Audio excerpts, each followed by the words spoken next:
আসসালামু আলাইকুম। আশা রাখি সবাই ভালো আছেন। আমিও ভালো আছি। আজকে আমি আপনাদের কাছে একটি সুন্দর ও পরিকল্পিত গরুর খামারের ভিডিও নিয়ে হাজির হয়েছি।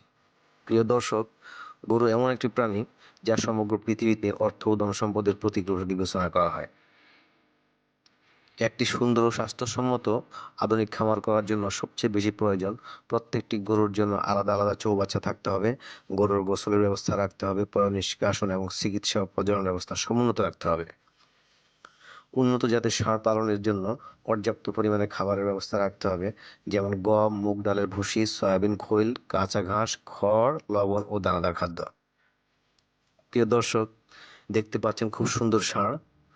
ফার্মের মালিক সচেতন এবং যত্নবান হওয়ার কারণে দেখতে কত সুন্দর দেখাচ্ছে। প্রিয় দর্শক, বর্তমানে আধুনিক রুচিসম্মত শৌখিন ব্যবসায়ীগণ শখের কারণে গরু পালন করে থাকেন। সে কারণে বিভিন্ন কলকারখানার সবুজ করিডোরে অনেক গরুর খামার গড়ে উঠেছে। ফলে জনসাধারণের মাংসের চাহিদা পূরণের পাশাপাশি অর্থনৈতিক উন্নতিও সাধিত হচ্ছে। প্রিয় দর্শক, গরু পালনের ইতিহাস পর্যালোচনা করে দেখা যায় বর্তমানে গৃহপালিত গরুগুলো আসলে মূলত অরক্স নামে বন্য গরুদের একটি বংশধর। 1850 সালের পূর্বে আমাদের বাংলাদেশ সহ সমগ্র পৃথিবীতে প্রায় প্রতিটি পরিবারে গরু পালন করা হতো। কিন্তু শিল্প বিপ্লবের পর প্রযুক্তি ও কলকারখানার ক্রমবিকাশের সঙ্গে ধীরে ধীরে কিছুটা হ্রাস পেলেও বর্তমানে আধুনিক পদ্ধতিতে গরুর খামার বেড়ে উঠেছে। প্রিয় দর্শক, বর্তমানে সারা পৃথিবীতে গরুর প্রায় 1000 প্রজাতি রয়েছে।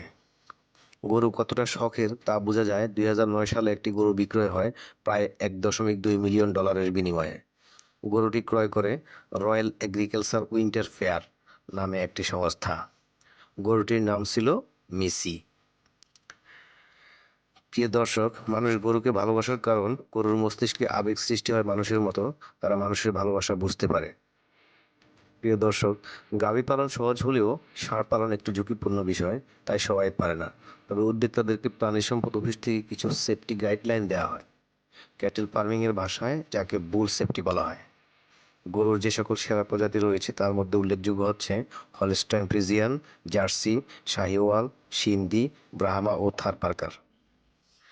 প্রিয় বন্ধুগণ, আশা করি ভিডিওটি দেখে আপনাদের ভালো লেগেছে। আশা করি পরবর্তীতে আবারও এই ধরনের আরো অনেক ভিডিও নিয়ে আপনাদের কাছে ফিরে আসবো। সে পর্যন্ত ভালো থাকুন, সুস্থ থাকুন। আল্লাহ হাফেজ।